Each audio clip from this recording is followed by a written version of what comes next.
વાત કરીએ અયોધ્યામાં ભગવાન રામના પ્રાણ પ્રતિષ્ઠા મહોત્સવની। राम राम जय राजा राम, राम राम जय सीताराम।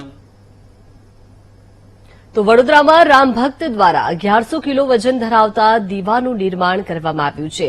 રામ ભક્ત અરવિંદ પટેલે 1100 કિલો સ્ટીલના ઉપયોગથી દીપ બનાવ્યો છે।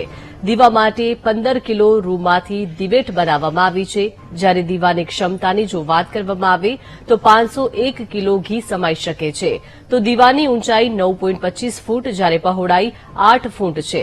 મહત્વનું છે કે ગૃહ રાજ્યમંત્રી હર્ષ સંઘવી દીવાની પૂજા કરી અયોધ્યા ખાતે મોકલાવશે અને 22 જાન્યુઆરીએ રામ ભગવાનના પ્રાણ પ્રતિષ્ઠા મહોત્સવ દરમિયાન દીવો પ્રગટાવવામાં આવશે।